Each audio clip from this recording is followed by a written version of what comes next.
And then some, Heather? Yes, yes. Deep breaths, folks. Big ol' deep Virgo breaths. Heather, Mm-hmm. how goes it? How are you? How the hell are you? I'm good. I'm good. I say with Yeah. trepidation. I'm Yes, I agree with breaths. Trepidation, Heather. Oh, good. someone I'm took the good. SATs. Go on. Yes. Tell us. Yeah. Uh, Explain on that. the shifts, the changes. There's a lot of them, huh? Yeah. Also, I feel like it's very Virgo to get like news, good or bad, and very Huh. Mercury retrograde. It's Virgo is Mercury ruled. So I think there is a little bit of like communication, a little bit of like figuring out the facts. And I feel like there's been a lot of that. And Yeah. it's neither good or bad. Is. It just is. It just is. Yeah. I But hear that. No, absolutely. it's really astounding. I mean, we were just talking about before we started recording. It really is astounding how many breakups are happening A lot of with breakups. and I do attribute it to the nodes changing from Taurus Scorpio to Libra and Pisces. Sorry, not Libra and Pisces, Libra and Aries. Um I was on a lot of like astrology Reddit threads uh over the weekend, and there was a whole thread about like, is it just me or is like everyone breaking up? And Mm-mm. they were like, can you explain this astrologically? And someone broke it down. They're like, well, Venus has been retrograding through Leo since this time. Then we have the Mercury retrograde, double whammy retrograde. Then we have the nodes switching signs. And I was like, okay, yeah, like I'm not crazy. Like this, Yeah. Molly McCord doesn't talk about this in her podcast, but I do. I feel like there's a shift in the energy. Yeah, for sure. And honestly, if it's not romantically or like relationship breakups, it feels like there's other forms of it as well. And like with other Jesus, not articulating this well. Just breakups on a kind of a more general scale, I'm Yeah, noticing as sure. well. Yeah, yeah, yeah, yeah. Whether that be like jobs or friendships or Mm-hmm. but mainly, yes, Yeah. romantic breakups has been a theme. It's just interesting. Like we talked about like just an overall shakeup, and um it just feels like we're on the verge of that, sort of the quakes of a major Yeah. shakeup happening. Yeah. It, And it feels like this is very much like the beginning stages of that, mm-hmm. of a Mm-hmm. bigger, yeah. Go ahead, Totally. son. And no, yeah, I agree. And we are moving into eclipses in October, and I'm like Mm-hmm. anticipating. I don't know. Now that it's only been a year or two that I've been like aware of transits enough that I understand eclipses, and I like make a point to like recognize them in my life. But Yeah. now that I do, I'm like, oh shit, it really does like stir up some craziness. And I'm Yeah. excited. Like I always get excited for stuff like that. But Do yeah. you mind, sorry, Heather, not to put you on the spot here, but do you mind expanding on that for me and maybe some of the beginner listeners on like what energetically what an eclipse sort of brings to the astrological table, like what that sort of what overall themes are brought up? Yeah, and I'm really not a master at eclipses yet, No worries, yes. but I I'm know not trying to that put you on the spot. yeah, no, but I'll do my best. I know that there's they call it like an eclipse season, and usually they're like 2 weeks apart Mm, in the axis, sort of like the new moon and the full moon. So like I before, see. back in April, we had a solar eclipse in I know that there was something with Scorpio, I want to say, and I should look it up.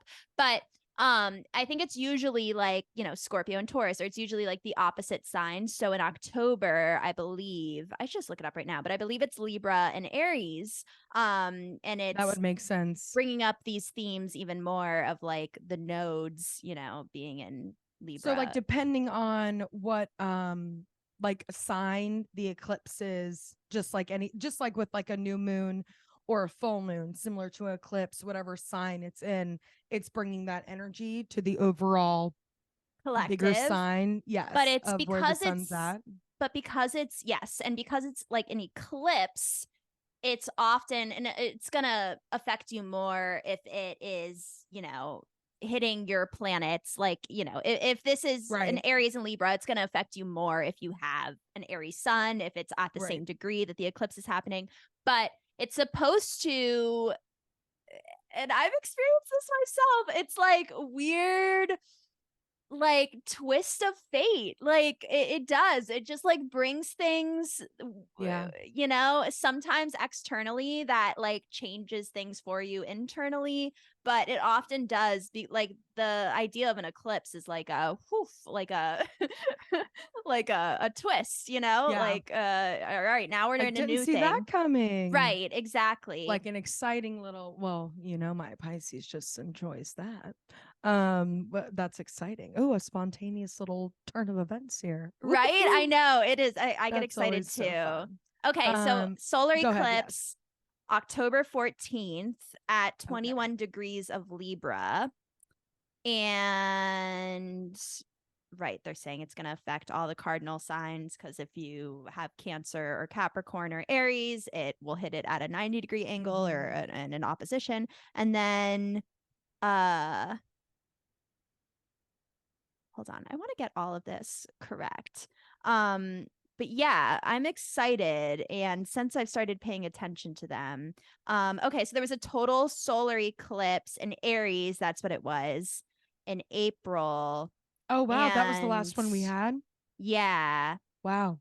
um and then more Aries Libra. Yeah, so it really is cardinal sign stuff.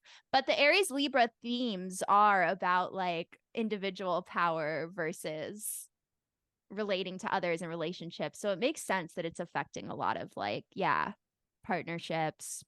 Interesting.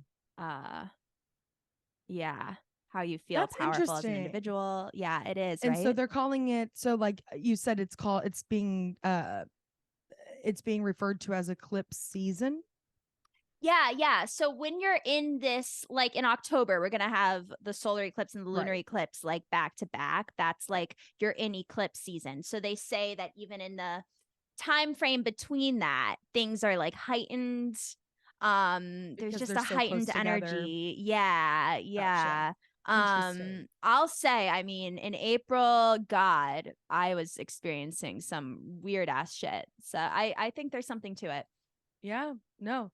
That I was just gonna ask. You answered all my questions because I was gonna ask when the most recent, if you remembered when the most recent one was, which is what we figured out. Because yeah, I also experienced some shit in April. That's really Right? interesting. Yeah. A big change up. So Yeah. what an exciting time. And it does, again, we talked about this being a general overall theme for this year. Like, I know at this point we probably sound like broken records to the I listeners who have been know. listening since, but it's just we're really seeing sort of like, it's kind of like the season finale is upon us, this big eclipse season, truly towards the end of the year. It's Yes. just, And yeah, it's all adding up very. right. And I love that you said that because Molly McCord uses the same phrase. She's like, these Really, eclipses in October are sort of like the climax of a story we've been dealing with, like a I was gonna narrative that say. I think she even says that started like back in October of last year with those Wow. eclipses, which also were huge for me, I remember. Yeah. But yeah, there's like it's the grand finale, I guess. Interesting. And cool That's that it's really happening at the end of interesting. the year. Cool that it's Yeah. Libra going into Happening like a year. Scorpio. Yep. And it's like a It's year later from this past October, where this was like originally almost like set in motion, which like mhm. started the themes for this overall year as we've been talking about. That's Right, really, really right, fascinating, Heather. That feels right. so cool I that know. that I said Yeah, that yeah, phrase. yeah. You're intuitive I'm really Pisces. learning, huh? You are. Um, but no, that's, yeah, that's really, there's, yeah, I'm just been dying for this shakeup. I really have been, honestly. And it's just interesting that you brought up when the most recent one came. I don't know if the listeners can also relate. Hopefully they can. But for me, it almost feels like I'm not trying to get ahead of myself here. For my personal narrative, it almost feels like this season finale of these sort of this season of the eclipse here Yeah. is a solution to the shakeup, to the big shakeup I had in April. Like it Right? to I'm me feels feeling like there's an energetic charge to it. Feels like those are connected. Personally, I'm getting some Pisces intuition, maybe not. But personally, I feel like there almost is like like I'm just having an intuition to like that they're connected. yeah, I don't know if yeah, that's already yeah. written out in the stars, but go ahead, Right, right, Heather. right. Sorry. No, no, no. I see my life kind of going the same way. I think that there's certain things that happened in April that I'm like, there could be some resolution or some Mm, forward momentum. I don't know. yeah, right. Yeah. It's hard to say what it'll be, but I just do feel a strong personal intuition that those are connected. Maybe not for everyone. Hmm. Maybe for everyone, but for me personally. So it's glad to hear I'm in good company and you feel the Yeah. same. Yeah, yeah, yeah, yeah. And after Totally. all, I am Miranda McCord. Just kidding. I Getting love ahead of that. myself here, getting a big old ego boost because I say one little common phrase. You're so Uh, good at astrology. You really are. and I get that from you, Heather. You're an incredible teacher with it. Wow. And thank God, what a beautiful place to segue into our introduction here, really quick, before I Mm. let the our intro get ahead of us, folks. It's Heather Cunningham, the astrological compass to my personal astrological adventure. What a journey we've been on, and oh my God! And Heather, sorry, didn't mean to get all exasperated, but it's just funny because our podcast during this time right now, this Virgo season, and I know we've mentioned this too, is coming up on a year. And Mm-hmm. there's some forward momentum that, Yeah. there's a lot we essentially set in place in Yeah. during the kickoff of the eclipses. Is that how Mm-hmm. you say it plural? For Uh, last October. right. That it's like even for this podcast alone and the energy of this podcast feels like is Mm-hmm. coming to a head and some forward momentum and just some exciting new directions. So, Mm-hmm. wow, that's just a funny realization. Yeah. You're a Yeah. guiding light. You're a guiding light to this entire ship here that we Uh, run. And I can't believe we're going on a year. I know that we've said this before, so I won't say it for too long. We'll get back to the astrology, but it's a really beautiful thing to be going on a year of something, of anything. Um, with my Gemini moon and my Pisces sun and just my way of commitment. To be doing this for a year, to be releasing an episode every week with you for the past year and to just like not be sick of it yeah. and to just Yeah. truly not be even close to being It really ready to is be done. crazy. Yeah, it's truly a blessing. So, listener, shouts out to you if you've been with us. This is your first time tuning in. If you've been here for the entire year long ride, thank you for being with us. This is exciting. And I know technically our next episode is 52, so that'll be our official 1 year anniversary. So I won't get too ahead of Oh. myself, but what a beautiful thing. And you just reminded me of like, yeah, speaking of these eclipses and where we're at with like a year later, that this podcast is very connected energetically to Yeah. that timeline as well. Yeah. Yeah. It is. It Gorgeous. is. It's crazy. And It's a then, beautiful thing. like I've said before, not to make it all about me, but the sun transiting my first house was happening, which is like when you're supposed to start things that Yeah. I don't Well, know. even when we started our podcast, Heather, it was something that just was, there was like this burst of like, it's right. The timing is just right. And Yeah. you led that. You absolutely led that charge. Um, it was something we had been talking about for months and for honestly, technically years, but for really like Yeah. really seriously talking about for months and months. And um, Heather, for all like truth, like just that is the truth of the story. Like you really Mm-hmm. led that charge and you were having like an energetic astrological sort of combustion in that moment. And I think we can really reflect on that and still see that in like, it's just a beautiful thing.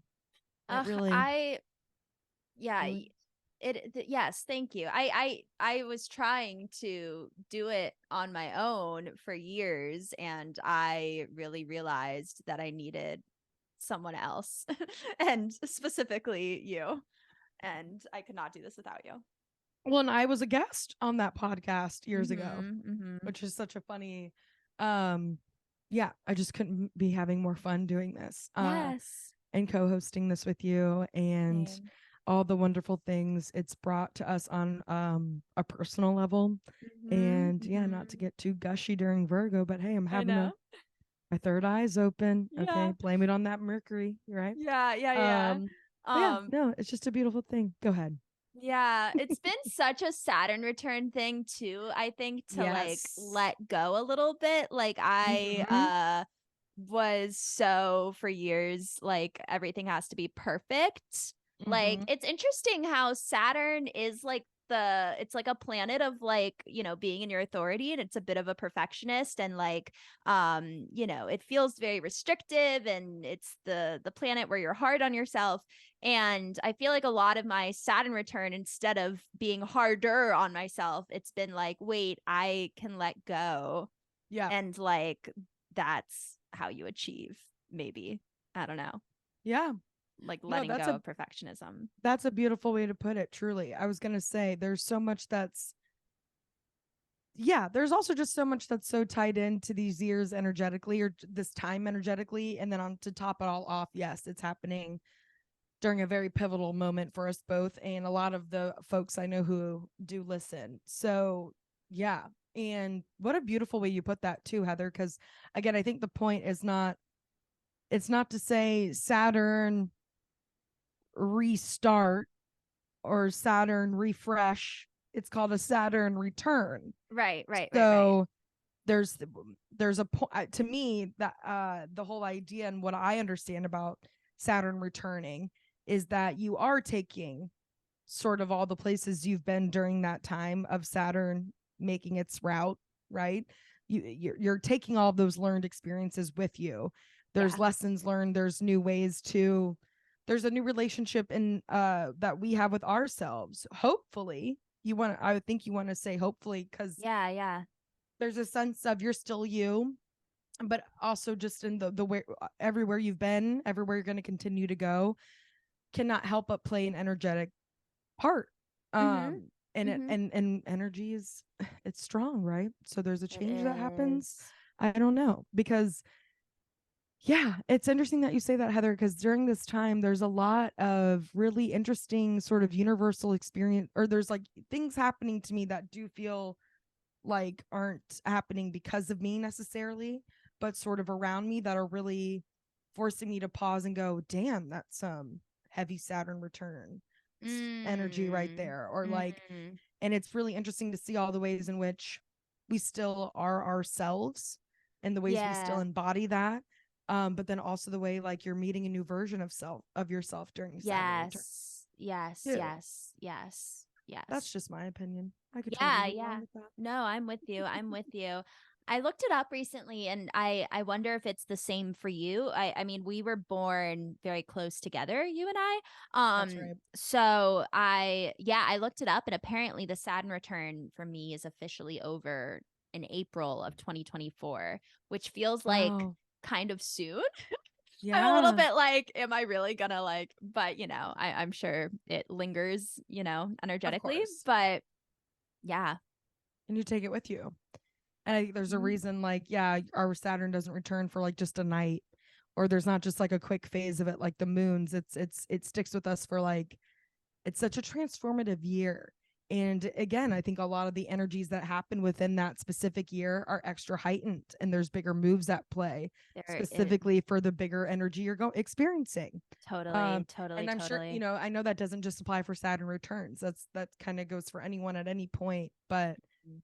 for us in these experiences specifically, it feels like there's a higher sort of vibration to them, so to speak, more Totally. intensity. Yeah. Yeah, yeah. Ugh, So I've been watching um RuPaul interviews and videos, and I sat on the couch with Jake recently and we watched like an hour and a half long speech that RuPaul gave at the Los Angeles Library or something, and whatever. And I always say, like, I've never heard a RuPaul interview where he doesn't reference astrology or Saturn return. And it literally, I was like, oh, you didn't bring it up. We were in like the last 5 minutes of the hour and 30-minute video. And then someone from the audience asked him a question and he's like, well, the Saturn return. And he like goes on, and then he like quickly, he's like running out of time. And he's like, and then you also experience that 7, 14, 21, 28. And I was like, oh my God, he knows this shit. Like, I just That's so funny. but I find it so inspiring during this Yeah. time, listening to other people talk about it, especially Yeah. people who have like lived fucking lives. Mhm. But yeah, he went home during That's his, so he like funny. totally had a reckoning with himself where he was like, wait, no, I deserve the things I want and I'm gonna go out and get it. And That's beautiful. Thank inspiring. you for reminding me that, Heather. Yeah, That's it's what it's really all about. It's returning to yourself and remembering who you are and gaining the confidence to like own that, I think. But then it's like, yeah, it's even sweeter because you've been with yourself for longer than the last time your Saturn was like truly in place. Mm-hmm. So it's like, it's a beautiful thing that you're returning to self, but this like combination of taking all of these like good, good, bad, everything in between life experiences with you for Mm-hmm. moving forward. I don't know. It is just such a, yeah. Oh. I know. I love that RuPaul brings it up. Oh my God. Always, always, always, always. And when he had his podcast, he would always ask his guests at certain points, like, oh, what's your sign? That's fabulous. I mean, we're not too far off, Heather. We're kind of right in Mother Rue's footsteps, wouldn't you say? I can't think stay so. away from asking someone's sign. Oh my God, I can't either. I was with my mom this weekend and she was rolling her eyes every time I did it, but I could not help myself. So it's like I don't even apologize for it anymore. I'm done apologizing. I mean, I was done like No 5 years ago, but like, yeah, like you've been ahead. Even when I literally was having lunch with like a new friend a few hours ago, and I found myself doing that all the time. She was talking about her parents. I was like, what are your parents' signs? And we were talking about her sister, and we were like, she didn't know her moon sign, and I was trying to like figure it out without the birth time. And then she asked her sister for her birth time, and her sister like gave a like eye roll kind of response, like, you want to do my astrology chart. And then like a minute later she was like, okay, wait, I got the birth time, like tell me what it's about, like tell me. And that's always how it goes. And like, why wouldn't you want to veer conversations, even if it like people cringe at first, which I think is stupid, obviously, but like, why wouldn't you want to veer conversations in the direction of like, let's talk about who we are, let's talk about like the real shit. Yeah, no, I agree. That's so funny to hear. And I was again, Heather, and I was just doing the same all weekend as well. And yeah, we talked about this where it's like, and especially I find it interesting in this like Virgo time, or again, like the Virgo season is a beautiful time to remind us that again, Earth has such a representation or such an example of like groundedness, seriousness, or blah blah blah, the reps that an Earth sign gets. Virgo is such a fun place to be in, especially before we go into this very like Libra side of sort of like decisions being made. We're entering sort of like this season of these eclipses, and then we go into fiery Sag. Like Virgo is such a nice, again, it feels so matched. The more we study this and the more we talk about this, the more I realized how sort of these 4 different element signs that are lumped together this way, how well they complement each other. It's like they're all on a big astrological cheese board. They are. I know. There's like a meat and a cheese and a veggie and a little like fruit for each one that you want to go together. Yes, I like that. Anyways, but yeah, this build up into this sort of, the end season, which I know doesn't, or like the end of the year that doesn't necessarily completely match up with our astrological calendar, is still so heavy handed, or it's just so loaded with energy. Yeah, I couldn't stay away from it if I tried. Right? And I Right? would never try that. I know. It's Um, just so fun to look at and everything especially, yeah. symbolically, to add meaning, to reflect. And we were talking about this, right? How it feels like a very uh what am I trying to say? Existential time Yeah, right yeah, now. We are both in our kind of like our existential feels. yeah, yeah. Uh-huh. Is and we talk about Pisces and Virgo being on that similar energy line and Totally. I think that's what it's about. the themes that they share. Um, so yeah, like a lot of my natural like existential thoughts have been sort of like bigger picture in terms of setting myself up for success. And like Yeah. getting like things I can do now that can set me up for success later, which to me is just such an earth sign. And again, that's always Drew's voice in my head. Like whenever he was teaching me to drive, you always want to drive ahead of yourself. You want to Right, drive ahead of yourself, Miranda. right, right. Um, But also, sorry, no, you're okay, no, yeah. I'm So done.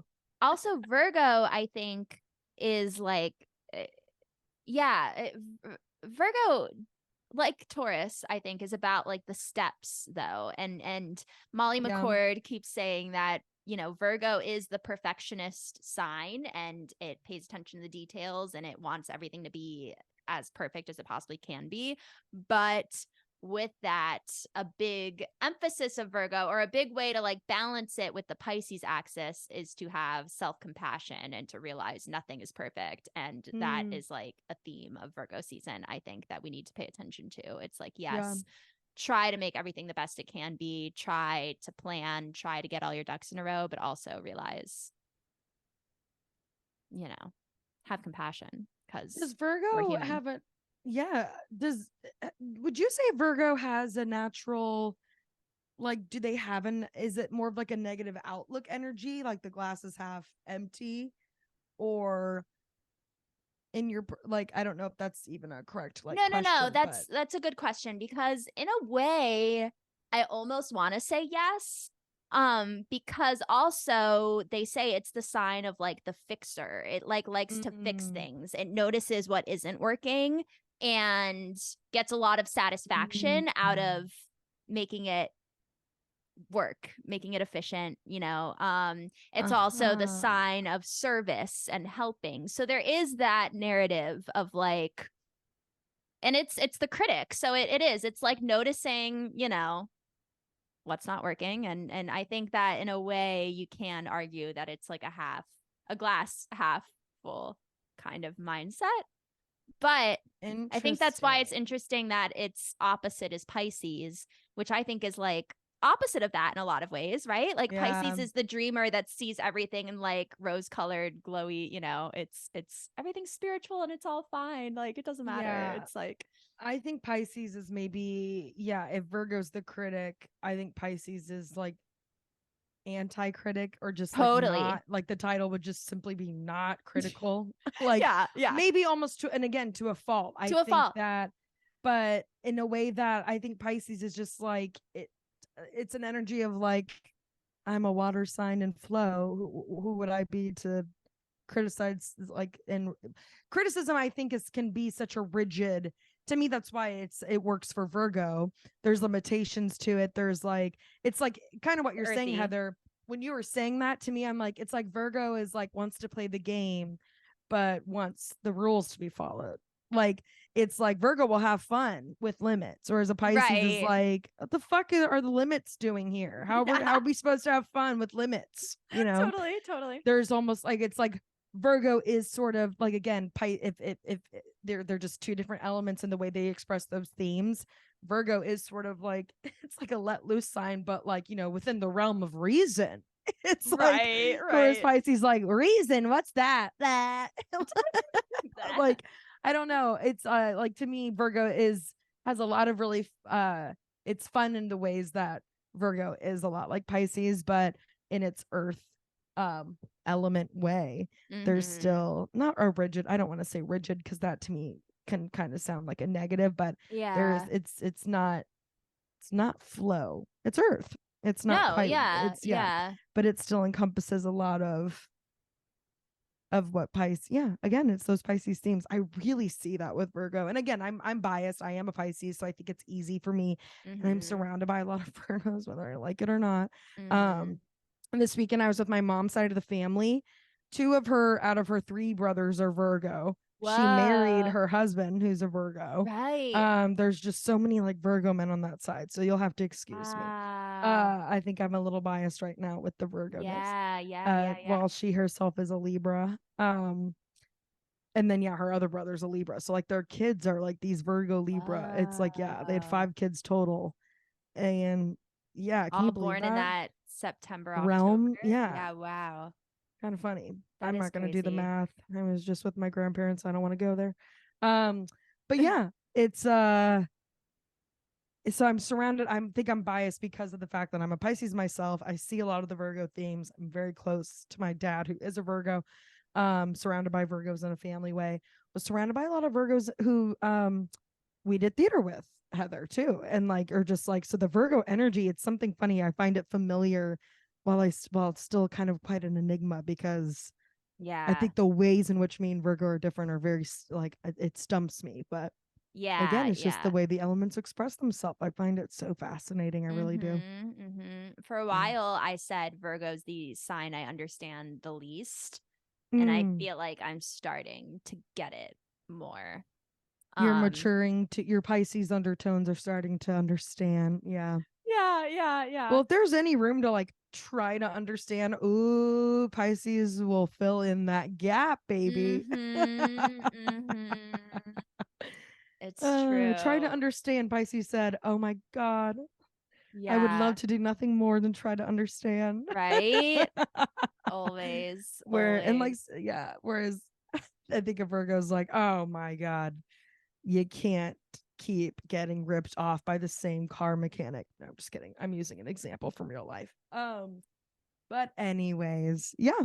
This is just I'm feeling a lot of the groundedness. I'm feeling a lot of the undertones of the existentialism, I think, a lot of the general Virgo themes, but that mix with the element that is Virgo, which is earth. This is such a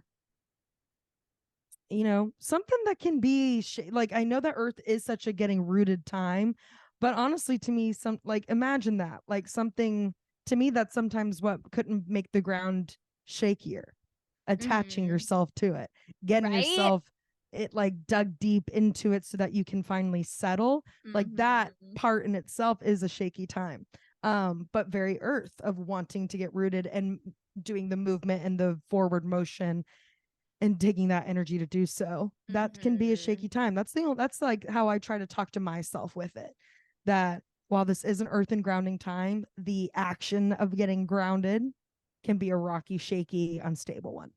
I No. know. And totally. And me with my planets in Pisces, I'm like, get grounded. Why even try? Like the earth is going to change, We could have another pandemic tomorrow. Like why I don't know. Well, and I think that's the beauty of the day by day, which I also have to remind myself because, yes, again, my Pisces third eye loves to get way zoomed out of scope, but like that is the beauty of the day to day. That's been what's so fun about paying attention to astrology. Again, not so much in the daily horoscope, but just doing this weekly podcast with you, Heather, learning more about astrology myself and studying it. Like that is what's so fun about tuning into the energy you're feeling. Because Yeah. like this Sheikah, I've been having a really shook up time personally, talking to you about it, being reminded energetically what's going on a personal level, what's going on, just all the ways in which those two meet in the middle.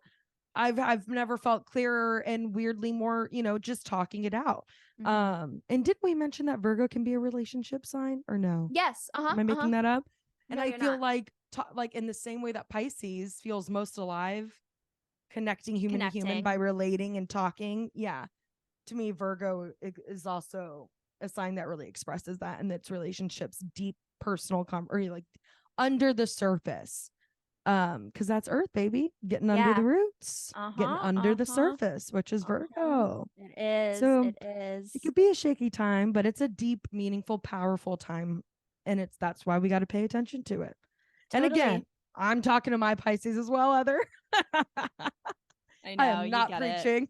No, Yes, we get that each was all other. from a place of, oh, girl. Ah, And it's with hard. that, shall we dig our own roots into these tree trunks of these next charts? I'm going to have Let's. to edit that. Oh, we got some earthy Virgos today, huh, Heather? But then also some of the like two of the biggest superstars of all time. Yeah. Not just, which again just goes to it's always especially when someone's like a superstar, and the way that these two are specifically, um like who perform and do it through music and performance, especially like live. It's always just extra kind of fun when you find out they're an earth sign, or more of a sign you just didn't, when to just be quite honest, when they're not a fire. It's always like, I think everyone's initial thought is fire, but and again, it could be that these two have quite a bit of fire undertones, not saying that, but it's always refreshing to see superstars who aren't fire. Right? Yeah. No, Just you're kind of always right. a little treat. But Uh-huh. and with Yeah. that, I've kind of buried the lead here. Sorry. Oh my God. Yeah. So the first celebrity we're covering is Michael Jackson, The one and only. the one and only. And Michael Jackson, I think it's very telling. Uh, Virgo sun, Pisces moon, Pisces rising. Ooh. So dealing with that Virgo Pisces opposition, that axis, that is, I think, the main oh shit. But the sun is also conjunct Pluto, which is Pisces planet. no, Scorpio's planet, Oh, I apologize. which I think is the toughest aspect you can have in a chart, to have your sun right next to Pluto, because it basically means that you have to deal with that Scorpio depth, or the not even depth, but like death, like archetype, like constant transformation, going into the woods, coming out changed. Wow. Yeah. So that Holy says shit. a lot. But then the Pisces too, I'm not surprised because there is something, I love Pisces so much, but there is like You could say it, Heather. You could say it's just it's a hard energy to deal with, I think, especially if you're famous, Yeah. because it's the sign of the escapist, and it's like Yeah. you escape through drugs, through alcohol, through so many different things.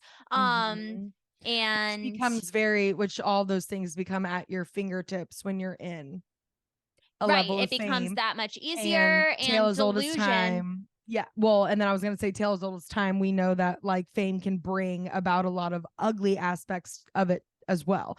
And Yeah. I've always said this, Heather, like I know, I feel like you're hesitating because you just didn't want to offend me, but like, I couldn't agree more with you. And like, this is why Rob Kardashian isn't on the fucking show.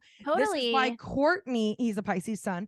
This is why Courtney with her Pisces, it's either moon or rising. Maybe it is Rising, she both. rejects Yes. it. Yeah. She's very, tries to be her. She's all about, she's very authentic and just can't do anything that's not, like authentic, which like, again, it is her Pisces rising, because she could not say words that just do not match up with actions less or Right. more.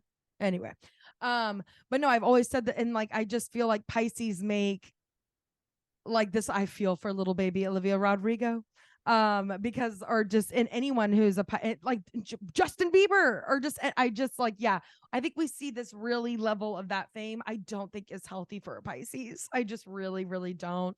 I don't wish it on anyone. I do think Yeah. it's like the sign that maybe is built for it the least. Totally. I have to be honest. But I would then agree. I would agree. Isn't it's Kurt really, Cobain too? Yeah. he's yes, he is a Pisces with a Cancer moon. Um yeah. And and then like, okay, and then last Pisces I'll shout out like Sophie Turner, going through a huge, as we talked about breakups, Heather, going through a huge breakup with Joe Jonas.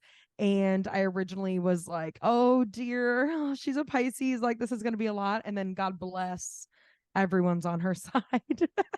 Amazing. I was like, she needed that. She really needed that. Yeah. Joe Alwyn, Taylor's ex, I really feel for him on a bias level, just because, that's got to be hard for a Pisces.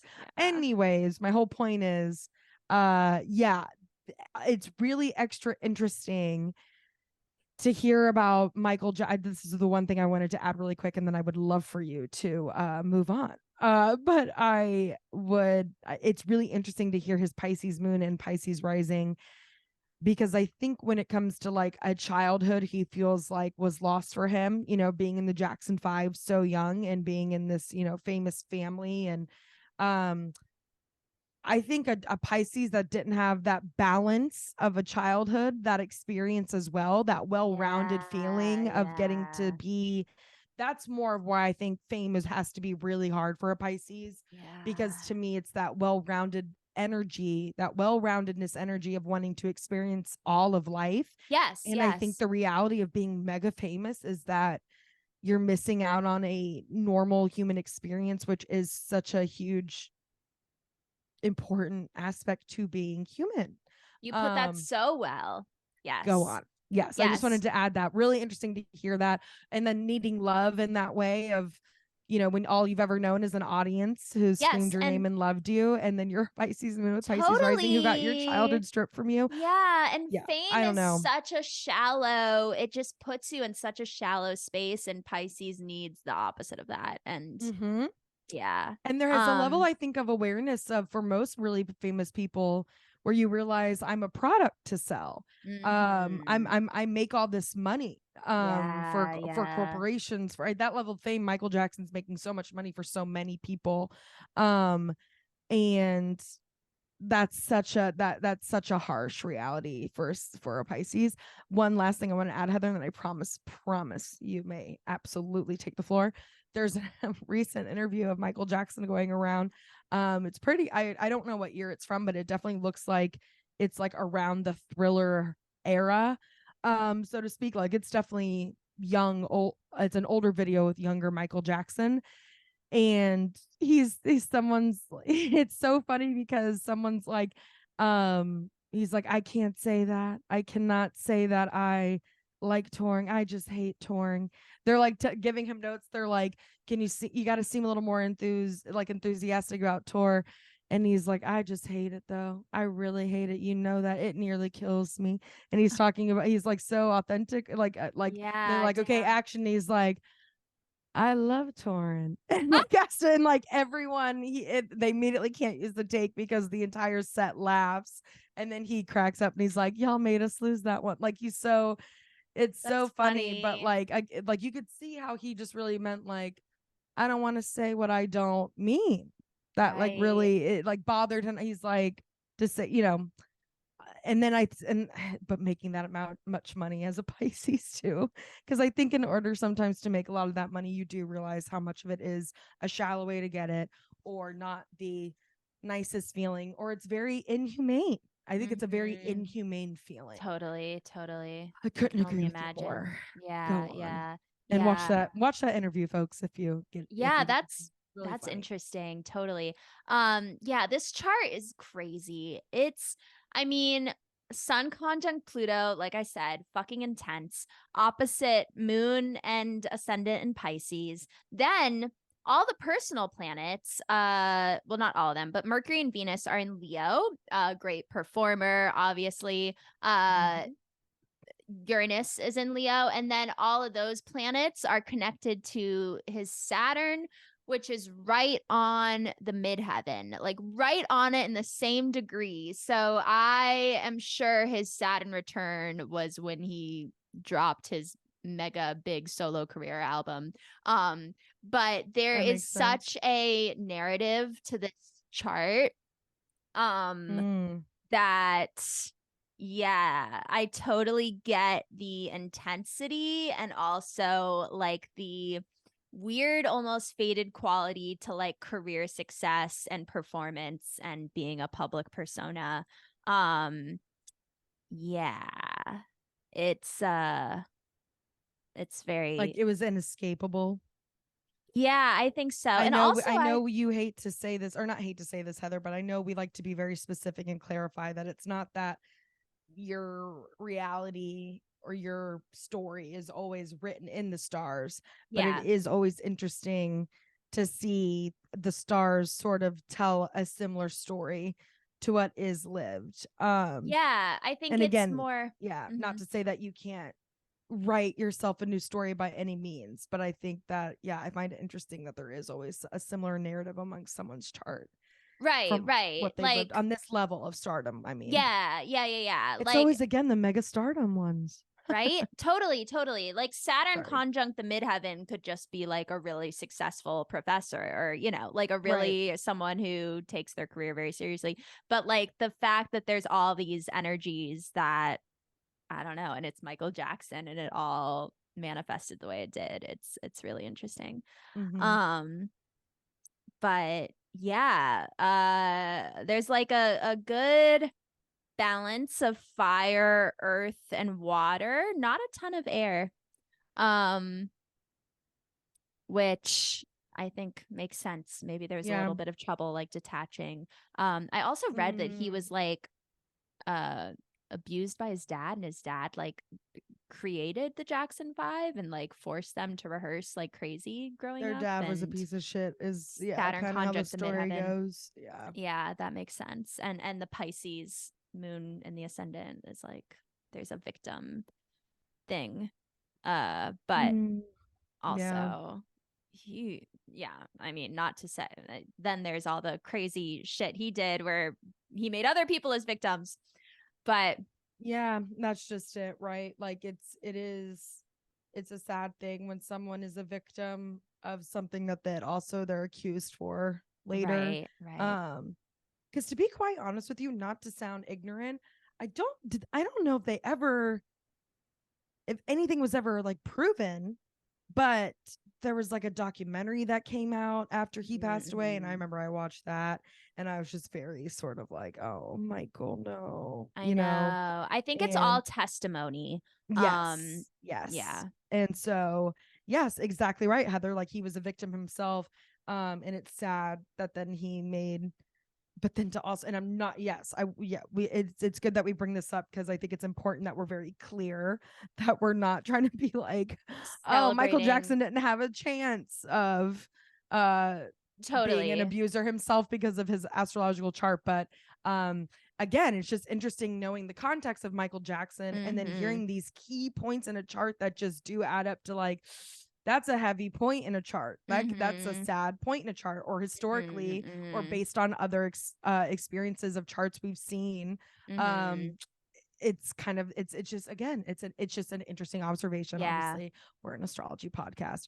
And yeah, and I think the important thing to remember is also like there are plenty of victims in the world who don't end up making Right. anyone else their victims in the future. So Right. I think it's good that we do bring that up Yeah, because totally. and not Thank you just for saying that because I was no, like no, no. looking for I the get words. no. Well, and I also don't. I'm not sure I'm quite articulating that well either. But yeah, I do. I just we are in by no means a pod. We're not so delusionally into astrology that I just want to make that so separate and clear. Oh yeah, Um, totally. Oh my and god. it's yeah, it's a touchy. It's a weird Delicate. subject, but hey, this is an astrology podcast, and Yeah.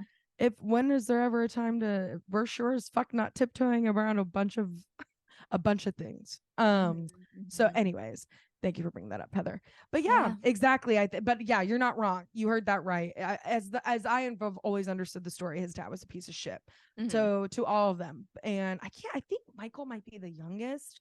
Um, and they were all kids, but like especially for Michael, I think a huge part of, I could totally be wrong, maybe this isn't in his chart, but I do think such a huge part of a lot of his pain was a childhood that was ripped from him. Yeah. And that feeling. Yeah. Um, and I think was always like his justification, I think, at least to like the public for I forget what it's called. Michael Land or Boy Land. Oh, right. Land? I was just reading about it. I forget what it Alex Nightingale will Fuck. tell us. Yeah. What is Neverland. Never, It's yeah, but it's Neverland. not Neverland, but there's Some some mm, mm, Dolly World. no, Uh don't bring but Dolly yes, into it. everyone knows what we mean. Yeah. But yeah, I just Maybe it is Neverland, but yeah. but yeah, I'm just I must I'm I Michael died so young, but I'm curious to know. I'm sure there was like a psychosis happening on a bigger level too. Oh, I'm Which is a lot of what he absolutely. experienced. And just again, knowing all these Pisces undertones, not saying that all Pisces would are going through the same like struggles, but that is just like interesting. It's like in the stars, like we said, or like it is just interesting that that chart has these specific placements of like Yeah. what, like you said, what it manifests into. You put that beautifully.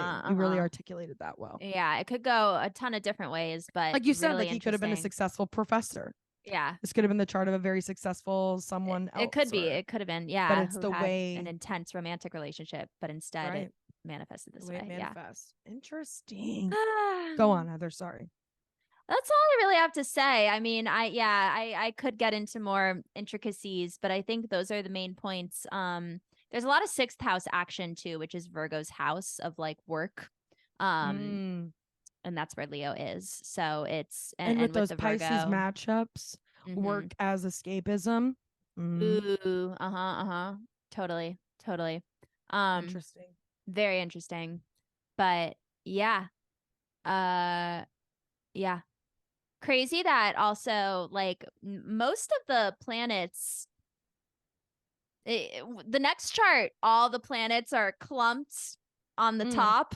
Okay. This one, it's like there's not so much action on the top of the chart, but that Saturn is really fucking a main player, I think, right on the midheaven in conversation with the all the Leo Virgo planets. Oh, and with Yeah. the moon in Pisces. So yeah, that Saturn is like the focus of the chart, and it's right on the career point of the chart. And Interesting. And then still connects the moon. right. Yeah. And Wow. it's all very creative, signs. We have Pisces, we have Leo, we have Virgo, and then the Saturn's in Sag. It's all very, yeah. That's so fascinating. It makes sense Thank you that the so much for talent. analyzing that, Heather. Yeah. Yeah. I mean, I would love to like focus in on this even more because it's really interesting. But Well, and again, it's like you kind of said, we don't normally see a lot of Pisces undertones or a lot of Pisces placements for someone at this level of stardom. But I think exactly what you said, that Saturn placement being so specific where it is and how it ties in Michael's moon of just, yeah, I mean, is a creative force, always was a creative mm, force, always was a force of talent. hmm But I'm really interested to think of it in a way of like work was an escapism for yeah, him, that or is, work was like an yeah, escape route for him, right, which got allowed yeah, his like talent to blossom. There's a lot of obviously heavy shit on that personal level, but and that isn't right. that always the fucking case. That's always what we see with these Mm-hmm. mega star charts too. It's like, oh, the career shit, that'll be like you can just see that show up. The personal stuff is where things are really mucky and hard and where you won't have the fulfillment.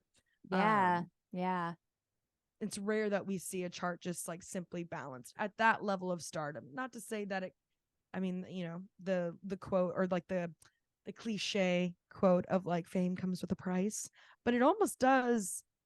I really do think that that price sometimes is like you forfeit your humanity in a way. That they joke about how you sell your soul with the devil, ISIS, blah blah blah. But like truly, the way our society treats fame, it almost does feel like that happens against your will, whether you like it or not. mm-hmm, Um, mm-hmm. and then also it's like it always frustrates me when people are like, well, you chose this life, blah blah blah.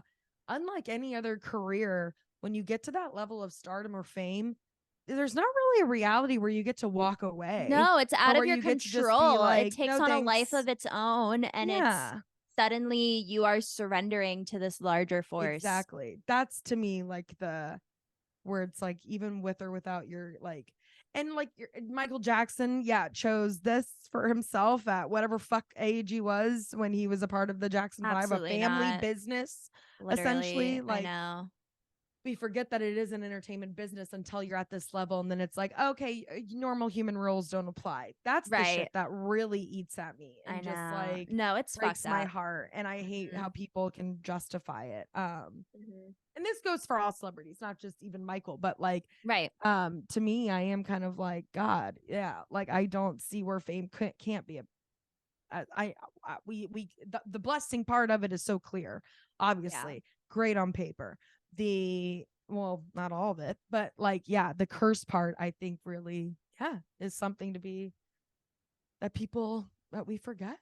Mhm. Anyways, thank you so much, Heather. Beautiful chart read. Yeah, yeah, yeah. I'm Thank you really for talking fascinated about by it with that. Was me. one of the most fascinating charts I feel like I we've think talked so about too.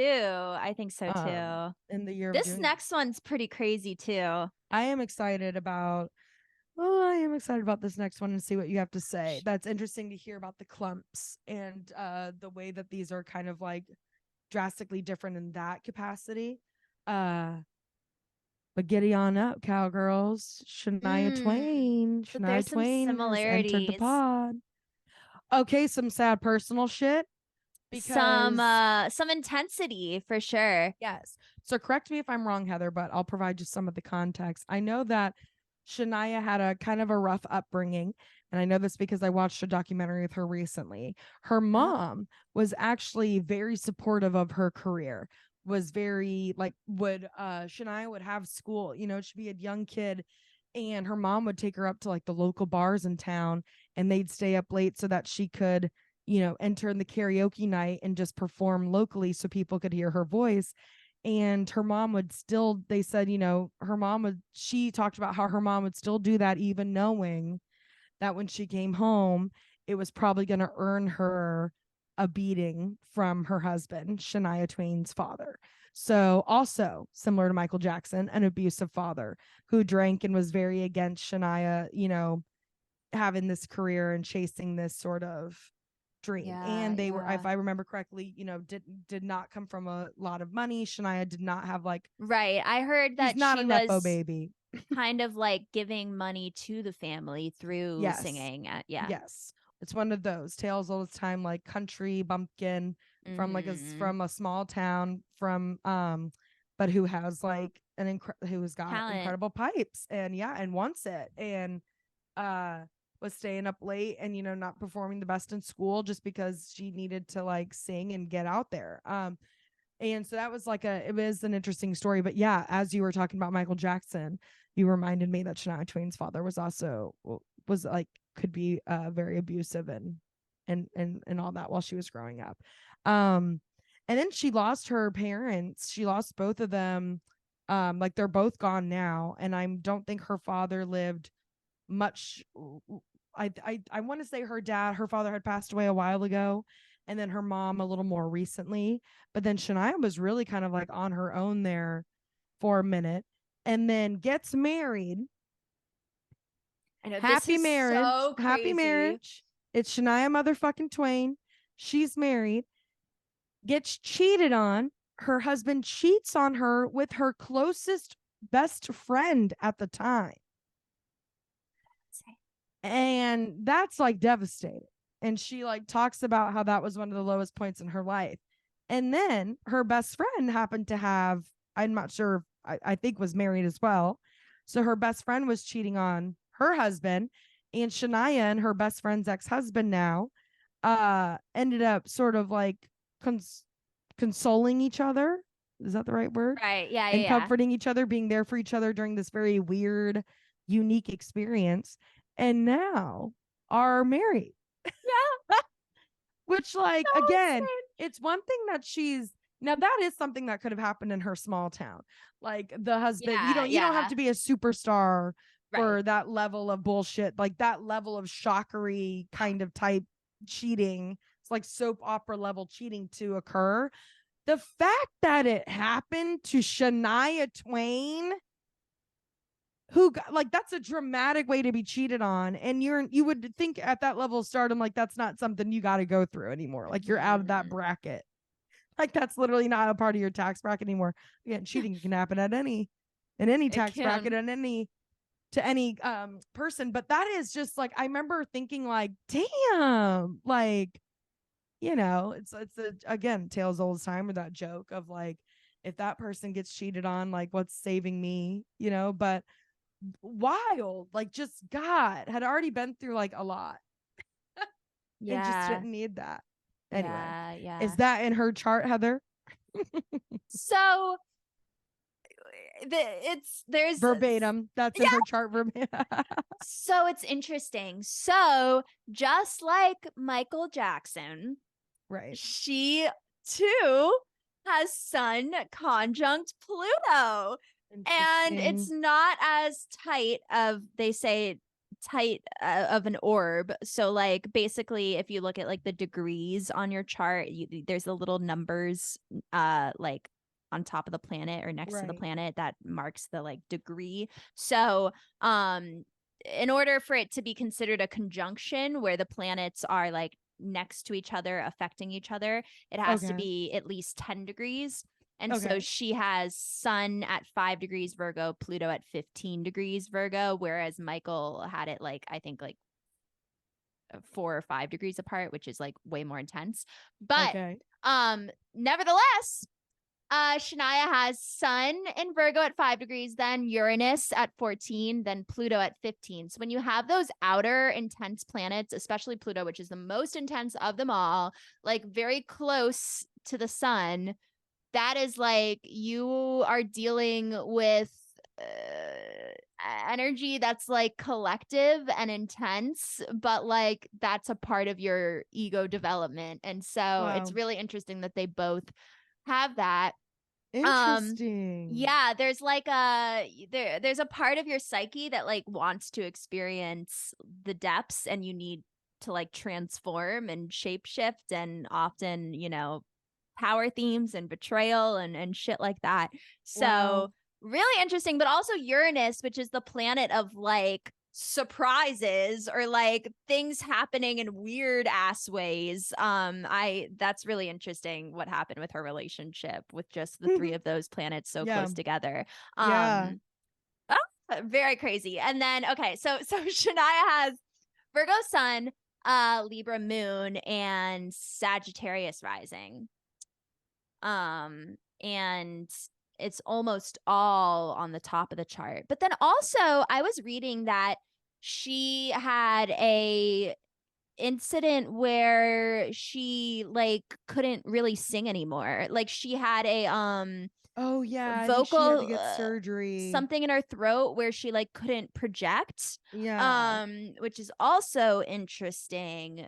And I was like thinking when I was reading that, I was like, I'm gonna look for sixth house stuff, because like usually if there's like a chronic Mm, health thing, it's sixth house, and she has Jupiter in the sixth house opposite the ascendant, interesting. and squaring the moon. And yeah, I don't know, it's a really, but it makes sense that she felt very comfortable in the public from a young age, Mm-hmm. because it is an extremely public chart. I mean, this is someone who like is meant to, yeah, to just perform for the masses, or And her music, for what it was worth, like for what it's worth, not for what it's worth, just Shania's music for a country superstar.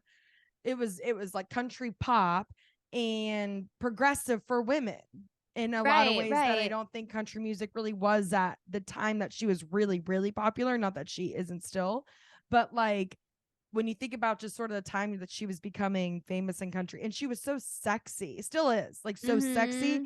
and really owned that, and was sort of Yeah, like just like a sexy country pop star in a way, totally. like, and didn't apologize for it in a Yeah. time Oh, that was I a loved lot her more, growing up. that like even women were more critical of like shit like that. We all know what we're talking about, but yeah, I love her. She's like Yeah. progressive, honestly. When I watched this Yeah. documentary, or it was very impressive what she was doing at a time that it wasn't popular to be doing that.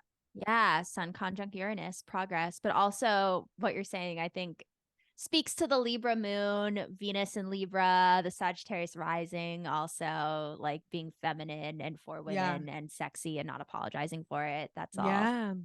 a part of those signs. That's her, Um, baby. That's and then Shania. Mars in Scorpio, more like dark depth energy. And yeah, then Saturn's in Pisces. It's the only planet at the bottom of the chart. but it's in opposition to the sun. So it's also like a focus of this chart. Yeah, it's kind of crazy. Michael Jackson had an isolated Saturn. It's funny how this happens serendipitously Wow. sometimes, where we pick Yeah. celebrities just by That really happenstance have very that have similar charts. Yeah. yeah.